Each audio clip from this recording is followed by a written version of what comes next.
Welcome to Library Seminars, a platform for the presentation of ideas, research, and news in support of NOAA's mission. I'm Lisa Clark, reference librarian at the NOAA Central Library. Today's seminar features two 2020 Knauss Fellows, Fagan and Irvin Huang. Our program today is part of a monthly series where Knauss Fellows showcase their own research. Mike Acquafreda, a 2020 Knauss Fellow with the NOAA Ocean Acidification Program, will introduce our two speakers, each of whom will speak for 20 minutes, followed by 5 to 7 minutes of questions and answers. Before I turn this webinar over to our speakers, here are just a few logistical tips to help you enjoy our presentation. If you're having trouble with the audio or visual components of GoToWebinar, please log out and rejoin the webinar. This usually resolves most technical issues. The presentation is being recorded and will be available on the NOAA Central Library YouTube channel, as well as the Library Seminars website by later this afternoon.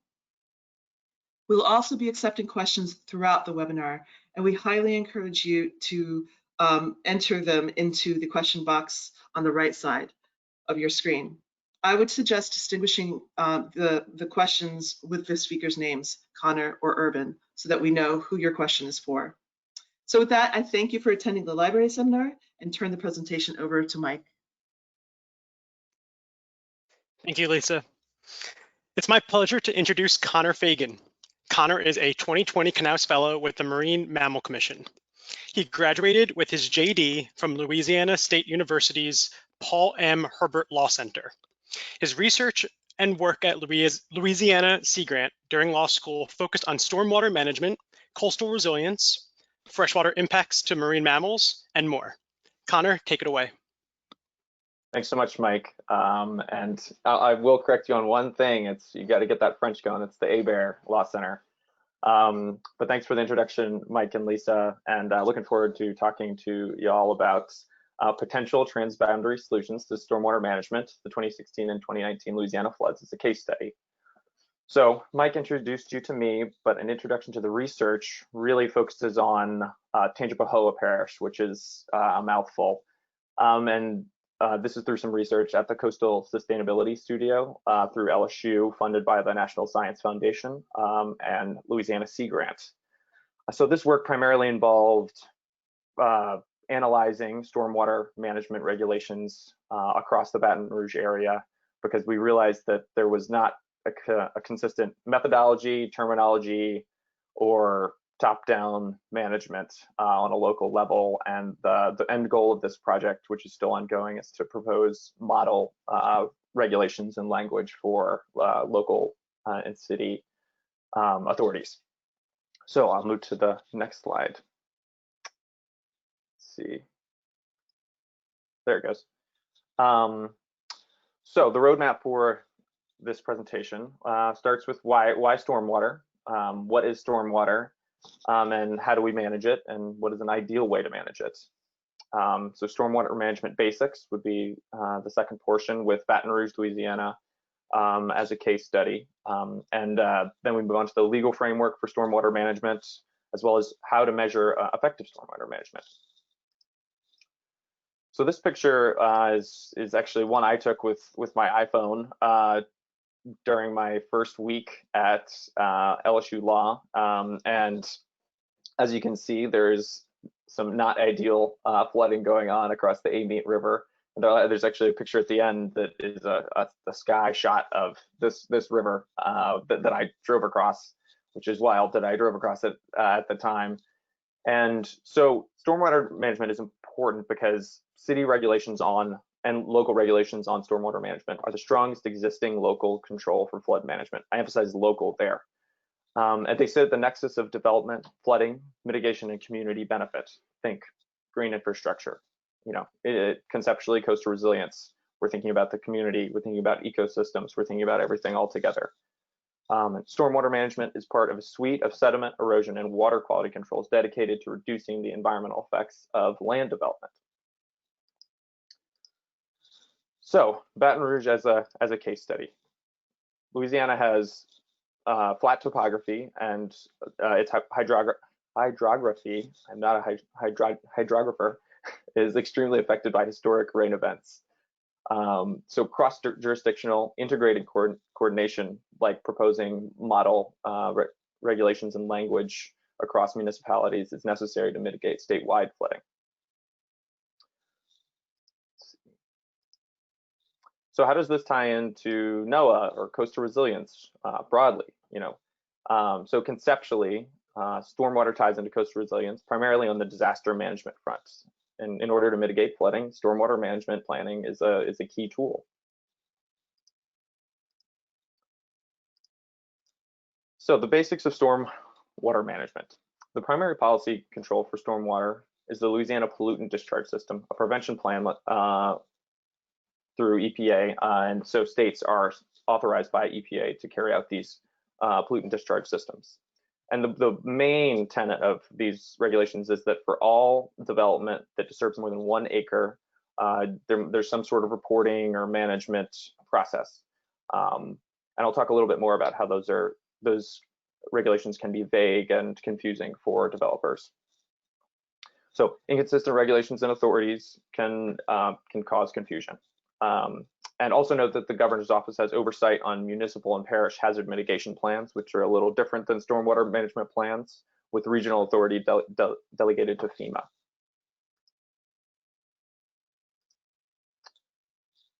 Sorry, I'm getting a little, it's a little laggy on the between slides, but this is just a blow up of green infrastructure, and it kind of humanizes what stormwater management looks like, what in the context of communities and ecosystems.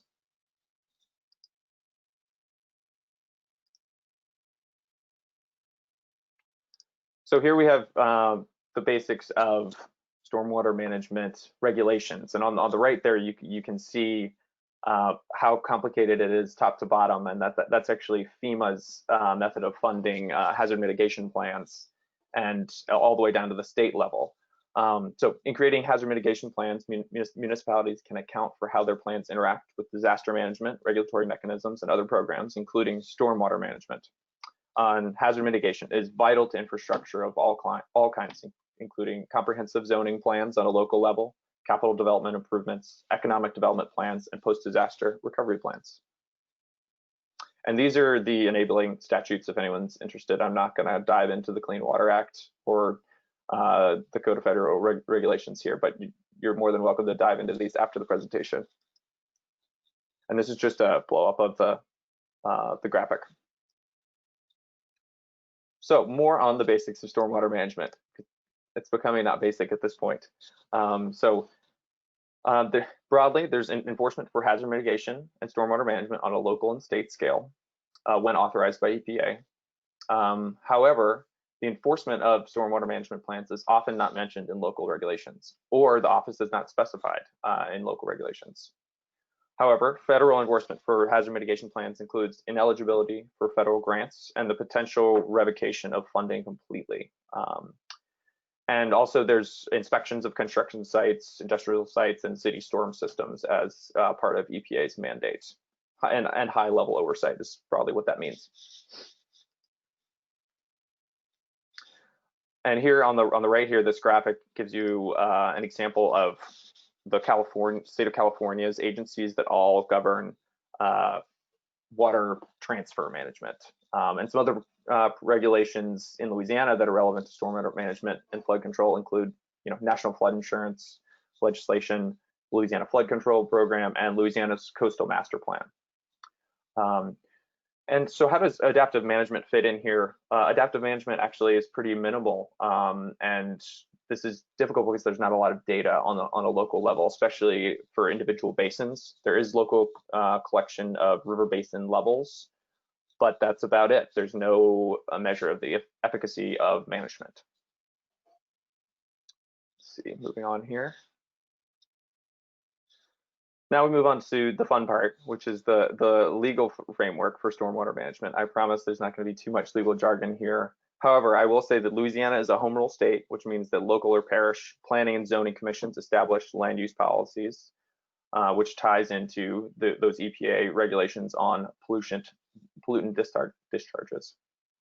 So I talked about this earlier, but the Louisiana Pollutant Discharge Elimination System, under the authority of the NIPDs under EPA, governs stormwater. For these requirements, you have to create a SWIP, Stormwater Pollution Prevention Plan, which must be developed for all sites that disturb greater than 1 acre and must be submitted to the local engineering department. However, I will point out that a lot of developments get through on an exception for quote unquote small developments that are under 5 acres.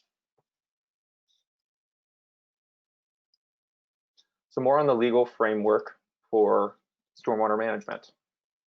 And I'm diving more into the actual effects of the legal framework rather than boring you with Clean Water Act and other federal regulations. So there can be effects on projects like green infrastructure because they must fulfill and maintain the development project under both state and parish regulations, or also EPA regulations. So when you're a developer, you have to look at all of these different regulations. The delegation of authority to local and parish authorities has resulted in inconsistent requirements from city to city and parish to parish, even when the two overlap, which is why we expanded out from Tangipahoa Parish all the way to the Baton Rouge area, so we could get a sense of what stormwater regulations look like across this square area. And the answer is that they were incredibly inconsistent, which can lead to confusion or a lack of enforcement and compliance. So how do we measure effective stormwater management? Pretty typical for management of any resource. You establish benchmarks for management, and this extends to fish stocks, floodplains, public lands, and more. And this can get exceedingly complicated. But there are lessons for managers of all types from stormwater management in the Baton Rouge area. So nature does not play by boundaries. This applies even to marine mammals. And there's intersections with development. Stormwater management is obviously closer to development in that the actual regulations are tied in. So developers have to make plans, but development affects all ecosystems. And actually that ties into Irvin's talk a little bit. So this is a picture of the same bridge that I crossed, that I have a picture of crossing on the Amite River, which is actually terrifying. But this is an indicator that, oops, lost the slide there.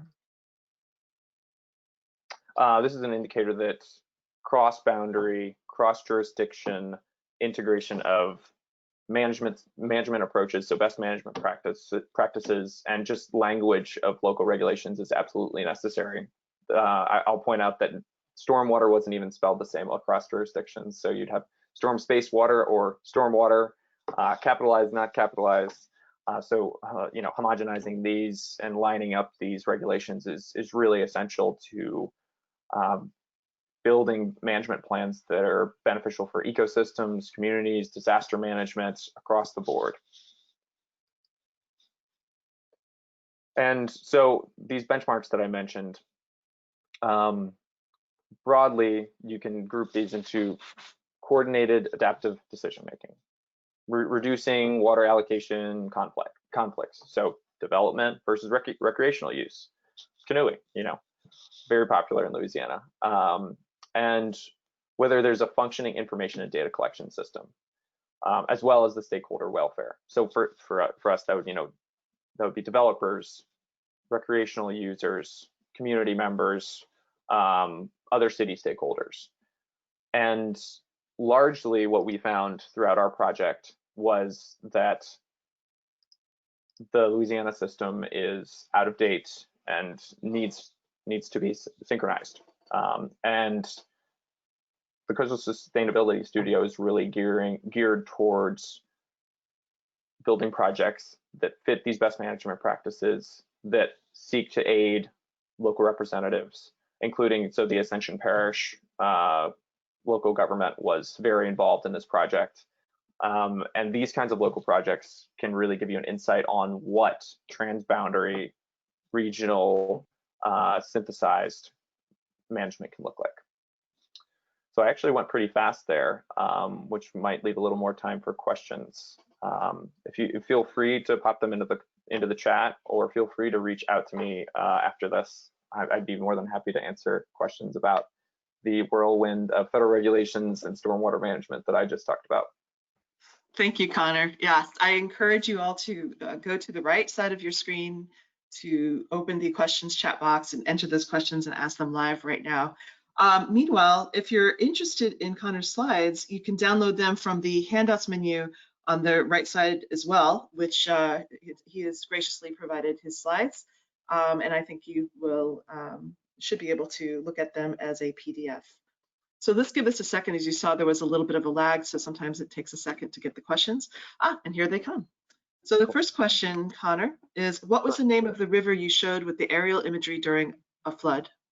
Sure, that was the Amite River. Yep. Great. The second question asks, is the goal to just parishes, is the goal to just get parishes on the same page? So no, yes and no.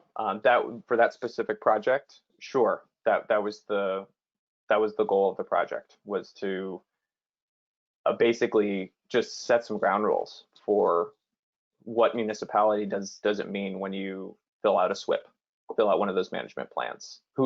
Which engineer's office, which local engineer's office do you go to? Because we want to make sure that these just aren't regulations that no one is fulfilling. And then obviously that could have repercussions at a higher level because there could be federal oversight. But on a broader level, it requires working with river basin commissions on a regional level. So the regional management of stormwater and other water transfer is actually pretty common.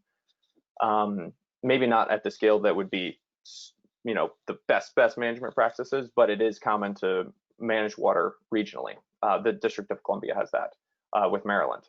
And a good example would actually be the Susquehanna River Basin. And they actually have some water quality binding controls. There are no binding regulations across river boundaries, across municipalities, across state regions, which that would be the end goal.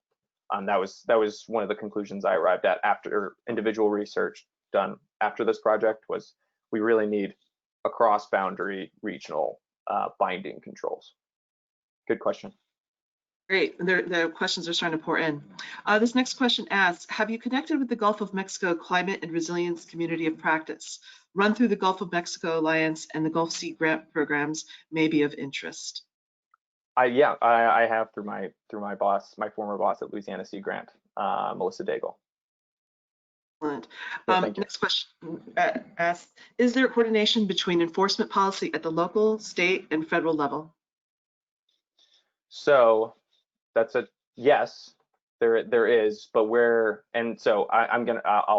put a disclaimer here that I focused really on the local level and seeing if the local level matched up with the state and federal plans.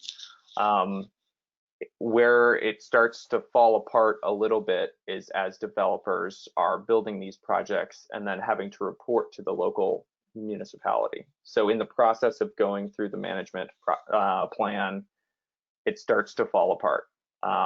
And while we didn't do any data collection from developers or stuff like that, that would be a step for future research, would be to collect data in the Baton Rouge area. And I'm sure this data collection has been done outside of Louisiana, but on a local level, that's where it starts to fall apart. So yes, there is coordination written into the regs, but on a local level, there was frustration with the inconsistency of the regulations. So when I say that, I mean like municipal or city or town level regulations. Excellent.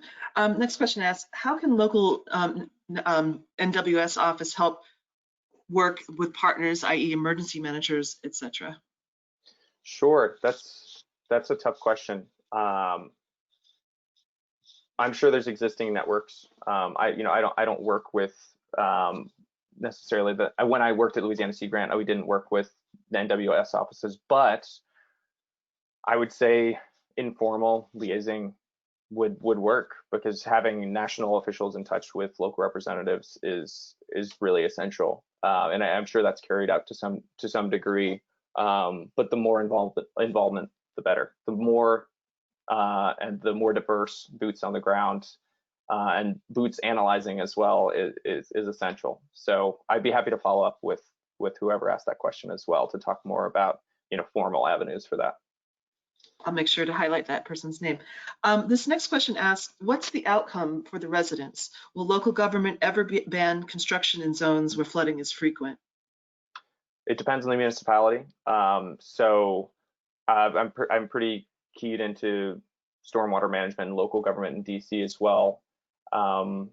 And it requires some big steps to really have positive effects on residents. However, a little bit goes a long way. So if you could get just a monitoring program and monitoring and adaptive management program going in Louisiana, that would be amazing. You could potentially prevent further disasters like the 2016 and 2019 flood events. So that's a great question as well. Yeah. This next question asks, are ultimate goals to be able to manage 100-year flood, 500-year flood, or manage floods better and equally across parishes? I would say the last option, because I mean, and I'll also say that we didn't get into an analysis of which floods are we trying to prevent. We started on a really ground level, granular basis to work on those regs and clarify them for city officials and create models for those. So, we worked on a team of coastal sustainability folks. And as far as analysis goes, I would definitely defer to a non-lawyer for one of my planning folks for that specific question. Okay. And I'm happy to follow up about that. Okay, definitely, I'll highlight that. Next question. Has the uncertainty in elevations due to regional subsidence come up as an issue in your work? Definitely, yeah. Louisiana is such a compelling place to study because of all these dynamic coastal environments. And so it certainly comes up in coastal planning. It definitely comes up. And in terms of, for my work, we specifically Louisiana Sea Grant, we studied the legal status of property. So what happens when erosion or avulsion happens as seas rise? So it's been there are cascading legal effects for those ecosystem changes. And this is the last. Oh, sorry. No problem. This is the last question that we have here in the chat box. Was there any attention given to the Morganza spillway? While it is rare, it was discussed opening up briefly last year. Mm-hmm. So for when I was part of the research, I wasn't part of the research in 2019 because I moved on from Louisiana Sea Grant and it graduated. However, I'm sure it was part of the discussions. Yeah. And just when sorry, I said that was the last question, and then we have one more. Okay. Cool. Are the CFR regulations written to mitigate 100, 500-year floods? I'd have to go look. I've always, when I've looked at them, I've seen them with an eye to matching them up with local and municipal regulations, and I'd have to go look at because they differ between federal and local and state levels, or they can differ. So I'd have to go double check. Yeah, I wouldn't want to commit without knowing for sure. And again, I'm happy to follow up on that after this. Great. Yeah, that's a great idea. And we do forward all questions to our speakers, so keep that in mind. We do, however, have a second speaker, so thank you so much for your presentation today, Connor. And I'm going to go ahead and transfer the screen to Irvin Huang. And Mike, go ahead and start your introduction. Thank you very much, Lisa. It's my pleasure to introduce Irvin Huang. Irvin is a 2020 Knauss Fellow in NOAA National Ocean Service, placed in the Policy and Constituent Affairs Division as a policy analyst. Irvin holds a BS from UC Davis and recently obtained his PhD from Stony Brook University's School of Marine and Atmospheric Sciences. Irvin's background is in molecular ecology, and his dissertation research focused on the biological effects of chemical contaminants found in wastewater effluent, specifically pharmaceutical compounds on developing fish. Irvin, take it away. Thank you very much, Mike. Just to confirm, can everyone see my slides and presentation? It looks good. Yes. Thank you, Irvin. Thank you very much. And thank you to everyone attending today. I really appreciate the chance to be able to share with you all just a little bit of my dissertation research, which I defended just a little over a year ago. And like Mike said, my specialty is looking at pharmaceuticals associated with wastewater and how they affect fish development. So before I begin, I'd like to start with a quick medical disclaimer. So because I study pharmaceuticals, and some of these are actually quite commonly prescribed and popular medications, it's likely there are people in the audience who are taking some of these medications or know people who are. So I want to make it clear that none of this research is meant to be an endorsement to stop taking medication. I'm not that kind of doctor, so please consult with your healthcare provider if you have any questions. Otherwise, we can go ahead and get started. So first, I want to just give you guys a quick introduction into pharmaceuticals and personal care products as an emerging contaminant. So as you can imagine, this is a really broad category of contaminants. It includes everything from medications to nutritional supplements and all the way to cosmetics and fragrances. And like Connor had alluded to, a lot of the main mode that these contaminants enter the environment is through wastewater. Typically, it's through human use and excretion into wastewater systems, which collect and aggregate these compounds before releasing them into the environment. And we consider these emerging contaminants because there's really very little known about their impacts on both the environmental or human health. So as you can imagine, this is like a really broad category.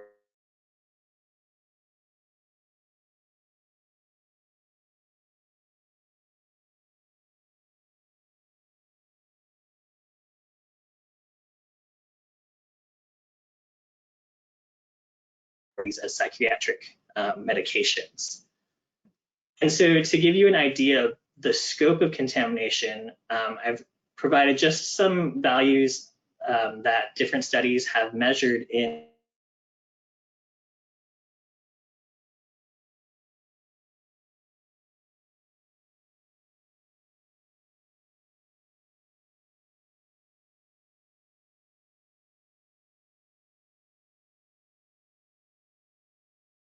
There are some cases where we are seeing screamingly high levels of these compounds.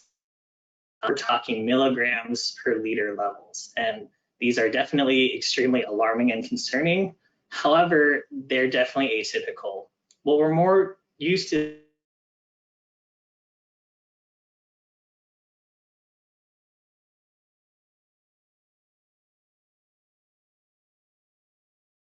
around the world. And so even though they're found in pretty low concentrations, they're still an environmental concern, partly because there's huge growth in human use.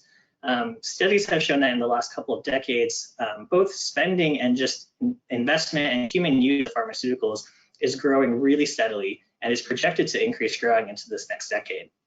On top of that, pharmaceutical companies are continually developing newer novel compounds to treat different conditions. And so, each of these new compounds essentially represents a potential new contaminant we have to deal with.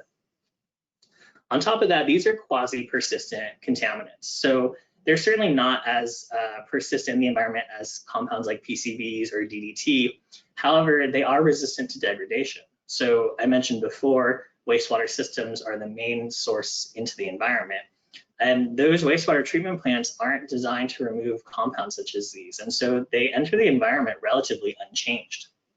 On top of that, with this resistance to degradation and increase in human use, we essentially create a situation of consistent contamination over time.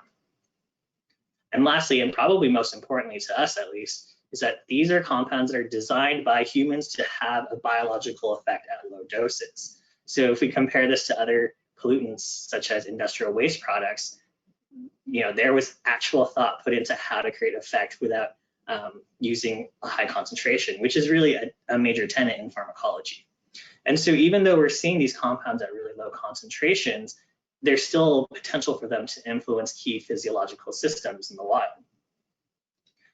Just to give you some examples, if we look at a certain class of neuroactive pharmaceuticals, selective serotonin reuptake inhibitors, SSRIs, these are really common antidepressants, you've probably heard of them.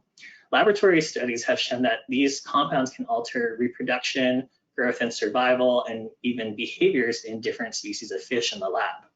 And so, you can imagine a situation where even small changes in things like egg production, feeding rate, or predator escape behavior can create a really big population and ecosystem level effect. So again, even though these compounds are found typically at low concentrations, they still represent a potential major threat. And so when we're thinking about the body of knowledge on these emerging contaminants and what we do know and what we need to know, we see a lot of studies at kind of the organismal response level. We have many studies that show baseline toxicity of these compounds. And we're starting to see more and more studies look at cellular responses. Remember things like sex hormone production and other physiological pathways. However, ultimately, these are chemical contaminants and they interact with living bodies at the chemical and molecular level. And this is a level that we really don't know much about. We actually don't know what the mechanism of toxic effect is, and we don't know what's causing changes in the physiological pathways and what's causing baseline toxicity. And so it's really important for us to understand, as neuroactive pharmaceuticals at this level. So again, I earlier mentioned that we're focusing today on neuroactive pharmaceuticals. Well, that's still a really broad class of compounds. They're designed to treat a whole host of different conditions that have a variety of potential mechanisms. So again, we're going to narrow our focus even more today, and we're just going to talk about SSRI antidepressants. So you might be imagining or saying to yourself, don't we know what SSRIs do? Like, it's kind of in the name, selective serotonin reuptake inhibition, right? So yes, it's commonly thought that these compounds inhibit serotonin transporters and increase serotonin at the synapses between your neurons. And that's what restores neurotransmitter balance and helps treat things like depression. Well, recent clinical studies have shown that that may actually not be the case. There's a lot of evidence that shows that oftentimes there's a huge delay in therapeutic effect onset, that there's huge variabilities in how people respond to these drugs. And there's studies that show that even people and just kind of skip on the nitty-gritty details, all of these different lines of evidence suggest that this is not, an effect that's being caused by neurotransmitters. So studies have posed all sorts of alternative hypotheses as to what's going on with these drugs, including things like an anti-inflammatory response or changes to neuron growth, or even changes to the actual connections in your neurons and the neural circuitry in your brain. Despite all these alternative hypotheses, though, there's no real consensus on which one is probably it, or if there's a combination of these hypotheses that's going on. And this is a situation where omics technology is actually a really useful and powerful tool. In particular, an omics technology called RNA sequencing. For those of you who aren't familiar, I'm going to take a quick stab at explaining kind of just the quick summary fact sheet of this approach. So RNA sequencing is essentially a snapshot of all active genes. And this is a really useful tool for toxicology studies like this one. So if we imagine these colored boxes are different genes and they make up this strand of DNA, every cell in your body contains every gene necessary to create a living human being. However, not every cell in your body needs every single gene at all times. So what your cells do is they take the relevant genes and transcribe them into RNA, ribonucleic acid. And those RNA then become the relevant proteins needed to do whatever it needs to do.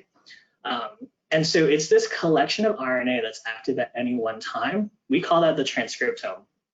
And that's where the name transcriptomics comes from, because we're sequencing all of these different pieces of RNA. And this is really useful because this essentially represents a fingerprint or a profile of a state, of what your cells are doing at a certain time. And so in a toxicology study, what we can do is look at the transcriptome of, say, fish that are exposed to SSRIs, and compare it to the transcriptome of fish that haven't been exposed to these drugs and see what's different. And using those differences, we can try and create a biological interpretation of what's going on. So RNA sequencing is hugely important because it allows us to explore molecular responses without a priori hypotheses. So, for example, this situation where we just don't know what these drugs are doing. To help us further along in this study, we're also going to use the zebrafish model system. And for those aquarists in the audience, you might be thinking that's an odd choice.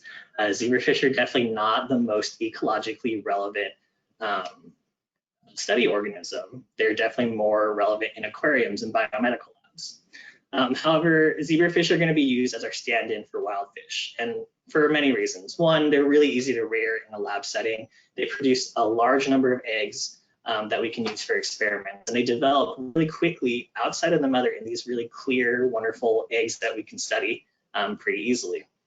But what's probably most important for us in this study is that the zebrafish genome is fully sequenced, and not only is it fully sequenced, it's annotated. So we know the identity of pretty much every gene in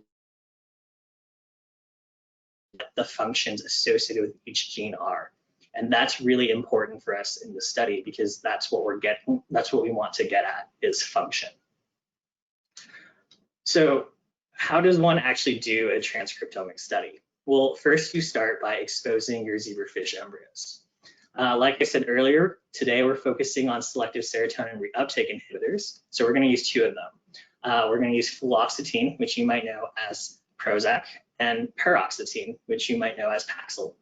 And we're using them both at 100 micrograms per liter, which is very high compared to some of the environmental measurements. However, this is a really important dose for the study because previous work in our lab has shown that this is a concentration of chemicals that significantly and consistently alter swimming behavior. So in the graphs below, the dark blue line is our control fish, and the red line are fish who are have been exposed to the SSRIs. And you can see there's a consistent decrease in the number of movements that these fish make over time. And so by using the same dose in this sequencing study, what we're trying to do is try and identify a mechanism that underlies this behavioral effect. So we're going to expose our zebrafish embryos to 100 micrograms per liter of fluoxetine and paroxetine. We expose them for 6 days. And after 6 days, and with great effort, we can extract out their brains, which is this tiny little thing in this picture right here. Once we have individual brains, we can send them out to collaborators for sequencing. We can extract the RNA and sequence that RNA and get a transcriptome. For those of you who are thinking to yourself, a brain that measures about 500 micrometers can't possibly give him very much material to work with. And you would be correct. They don't give you very much material at all. Luckily, recent advancements in molecular methods have developed ways for us to get around this. I'm going to spare you the nitty-gritty details, but it's basically a method that we call SMART-seq. It's in a category of transcript or genomic methods that we call single-cell sequencing. And the point is that these developments allow us to sequence extremely small amounts of material. So even though this brain is incredibly tiny, we could sequence it individually, and we have to combine different brains to get enough material. And that's really important for us because it allows us that deeper resolution into what's going on in a fish. For those of you who are more familiar with genomic methods and are interested, we sent these samples out to the New York Genome Center for sequencing, and they used an Illumina HiSeq targeting 50 base pair paired end reads and a 10 million read depth. So what are we hoping to get out of this? Well, the usual analysis is basically we want a table of genes where we can go through row by row, gene by gene, and ask ourselves which gene responds the most to either paroxetine or fluoxetine or either or. And from there, we can collect those genes that are responding to these drugs and look at their functions and see what's happening. So when we do this with our experiment, what did we see? So first of all, we measured over 30,000 genes in total. And we found that both SSRIs together significantly altered the expression of just a little bit more than 1,500 of these genes, which may seem like a lot, but ultimately that's less than 5% of our total data set. Thankfully, that's not that surprising. These drugs are not designed to be super toxic. So, we shouldn't actually expect the brains to be going haywire and having all sorts of weird genes go on. What was interesting, though, is that between the two drugs, there's a very large difference in the number of genes affected. You can see on the Venn diagram on the right, paroxetine exposure changed the expression of 1,518 genes, whereas fluoxetine exposure only changed 170. So that's a really big difference, and that might be an indication that there are drug-specific effects, even though these are both SSRIs. However, despite this large difference in the number of genes affected, we would still say that there's good agreement in these two drugs, because there were 138 genes that were in common between these two drug treatments. That's over 80% of the total number of genes that fluoxetine influenced. On top of that, if you look at these 138 core genes, they always had the same agreement, same direction of effect. So we never had a gene that paroxetine would increase and fluoxetine would decrease, or vice versa. They always increase or decrease together. So again, despite being really different in the number of genes affected, we still would say that these two drugs are relatively in agreement. And that's all well and good, but like, what does this mean? What do these genes do? So what we could do then is take this list of genes that were significantly affected by drug exposure and compare them to basically gene function databases. And we can create a statistical algorithm that pulls out certain functions that pop up more often than others. So when we do that with our data, we find, unfortunately, very generic processes were coming up over and over again. Things like RNA processing, protein folding, and weirdly, nitrogen compound metabolic processes. And you don't need to be a toxicologist to know that this is not very interesting. Lots of things can influence RNA processing, lots of things can influence protein folding, and while that could be a big deal, it's probably not. I like to think of it as going to the doctor and your only symptom is a cough. Like, that's not enough information to figure out what's going on. So unfortunately, with this method, we really can't figure out, what the molecular mechanism of SSRIs are. And when we take a deeper dive into this result, it actually makes a lot of sense. First of all, when we're looking gene by gene, we're only using about 5% of the data. We're leaving out a lot of information that could be really useful. Additionally, when we go gene by gene, we're only considering genes that have really large changes in expression. And that doesn't necessarily reflect biological reality, because small changes in gene expression can lead to big biological effects. Take, for example, this scenario on the right. Gene A itself might not have a huge change in its expression, but it influences so many genes downstream that it could still result in a big biological effect. And so when we go gene by gene, we're missing out on these types of effects. And similarly, when we're analyzing genes in isolation, we're ignoring that they exist in these complex interacting networks. And so we wanted to see can we reanalyze this data using a different method that acknowledges this biological complexity. And turns out, thankfully, there are many. And so the method that we settled on was called Weighted Gene Co-Expression Network Analysis, or WGCNA. So before, what we were doing is we were going through this list of genes one by one and seeing which were largely affected by SSRIs. What we're going to do now is instead organize these genes into modules or clusters, and then see which clusters are greatly influenced by drug exposure. And so we do this by creating a gene co-expression network, kind of like a correlation matrix, where we're getting a similarity metric of one gene to every other gene in our data set. And using that information, we can create a network such as this dendrogram. And from the dendrogram, we can start creating modules of genes that are clustered together that behave similarly. And again, from there, we can see which modules are responsive to drug treatment. And then we do the same thing as before, look at what biological functions pop up more frequently in these significant modules. So when we do this, use this method in our data set, we create this network, this really friendly network. So in this dendrogram, every vertical black line is an individual gene, and they're arranged into these modules based on how similar they behave to each other. And these modules are represented by the different colors at the bottom. So in our data set, we identified 19 distinct modules of genes. And when we looked at which modules were most responsive to SSRI exposure, we found that there were 7 that were significantly correlated to both fluoxetine and paroxetine. And so within these 7 modules of interest, they contain over 10,000 genes. So remember, before going gene by gene, we only had about 1,500. So this represents almost over 5 times as many genes that we can use for functional analysis, and that's really important. And so when we look at, and at this point, we can go back to our original pipeline and say, what are the functions associated with these genes? So when doing functional analysis on our network modules, we find much more specific functions associated with these genes and many more of them. One major category was neurodevelopment. So we're seeing functions related to neurogenesis, neurodifferentiation, axon guidance, and growth coming up multiple times.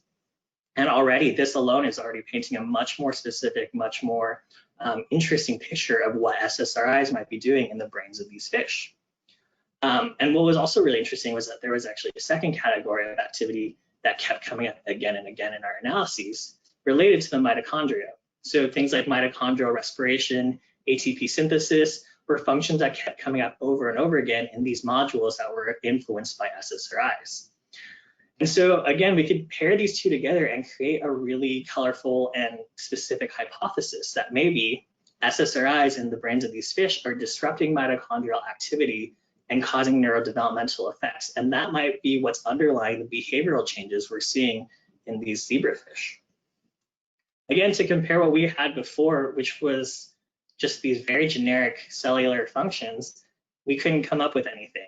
And so, having this alternative method was huge in helping us develop this proposed mechanism.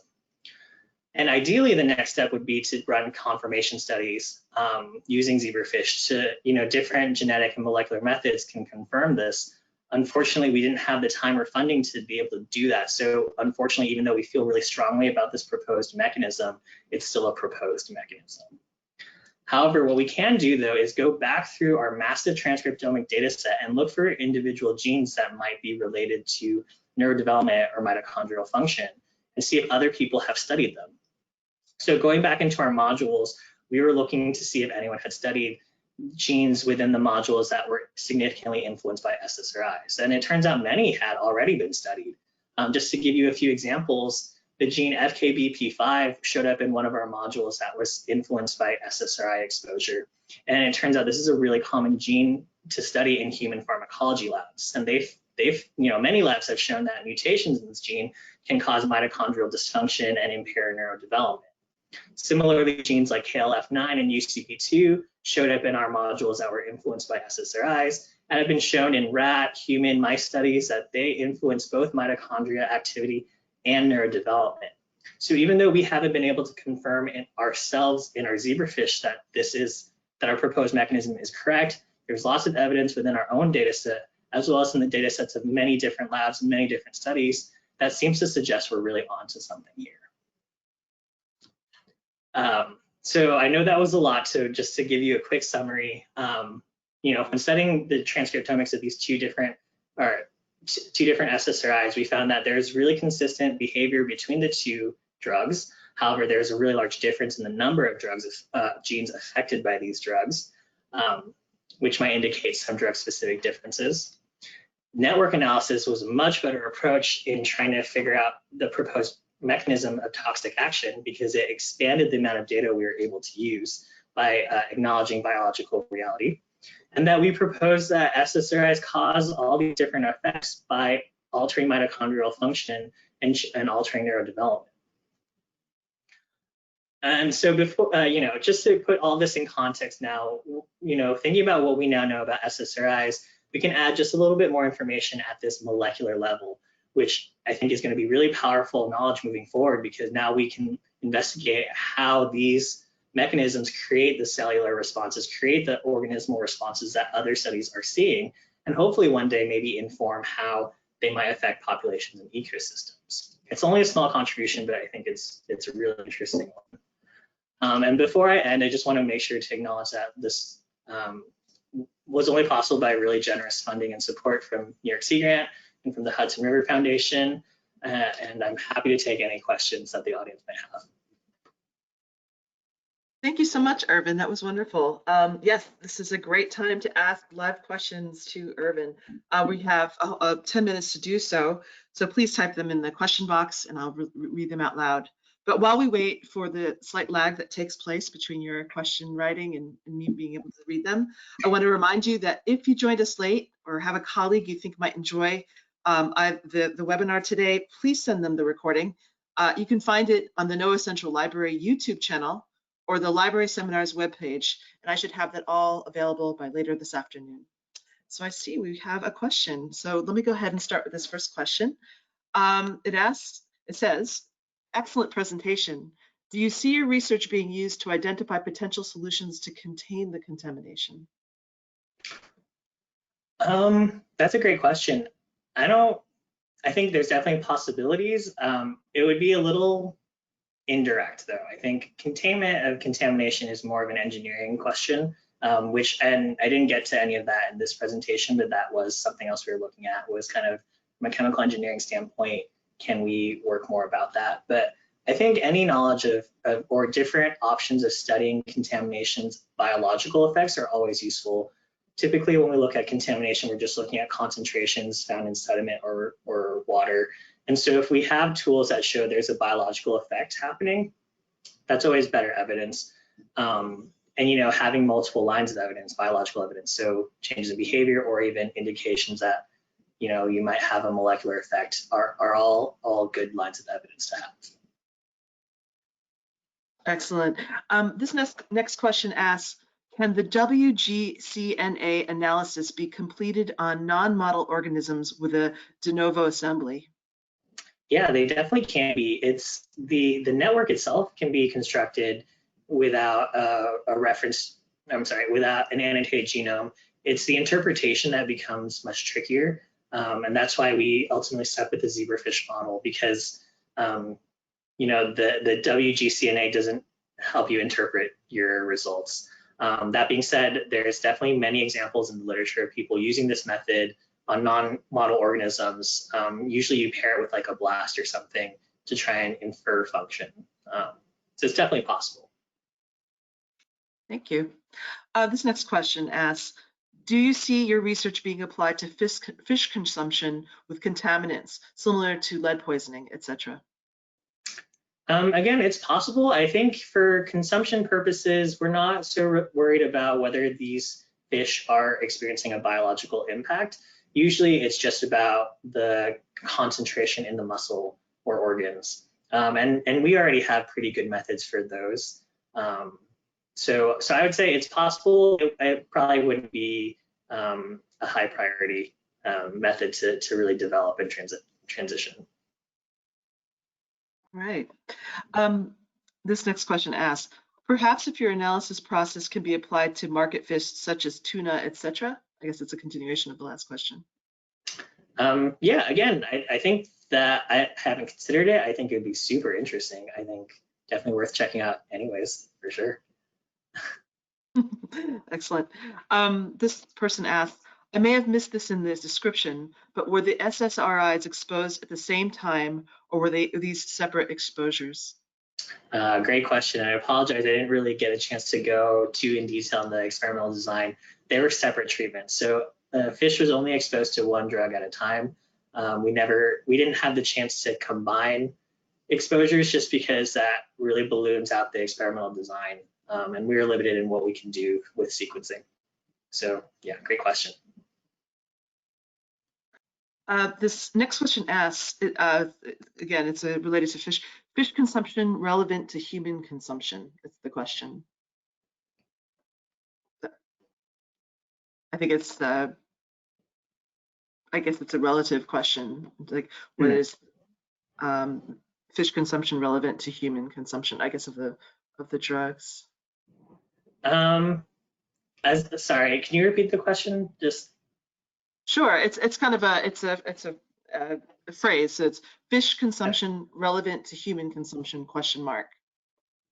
Well, okay, I'm trying to figure out what they might mean. I'm going to move on to the next question, and if the person asking that question could just clarify, we'd really appreciate it. It's like a really interesting question. No, that's fine. The next question is, could you comment on your functional analysis versus KEGG or gene ontogeny pathway analysis? Sure. So Yeah, by the way, this study has been published in the Journal of Ecotoxicology and Environmental Safety, so there's definitely more information there for anyone interested. So what I presented here was only gene ontology, but I did also look at both KEGG, so that's Kyoto Encyclopedia of, oh, I can't remember the gene something, which also gives you gene functions. So I did look at KEGG. I also looked at a couple other databases, and those are included in the paper as well. Those are a little more broader in functions. Gene ontology tends to be more specific. I did look at those. They similarly, it's pretty much the same result. We have more specific pathways that are affected when we look at the gene modules as opposed to the individual genes. So it is kind of, yeah, it's reflected in that pathway as well, pipeline as well. Excellent. This last person is actually not a question, but just a thank you for your excellent presentation, Irvin. Oh, yeah, I'm glad people enjoyed it. Thank you for attending. Absolutely. And I think that might be our last question, unless I'm going to give it a second, see if someone else pops something into the chat box. Oh, yes, somebody asked, yes, thanks. Next steps at NOAA. It's $1 million question, isn't it? Yeah, hopefully we're still applying to jobs, still investigating different options moving forward. It'd be great to see at NOAA. It's definitely not the same thing as the work I presented here, but it's, I would say, even more exciting than this. That's wonderful. Okay, well, it looks like we've come to the end of our presentation. Any last comments from Mike or Connor or Irvin?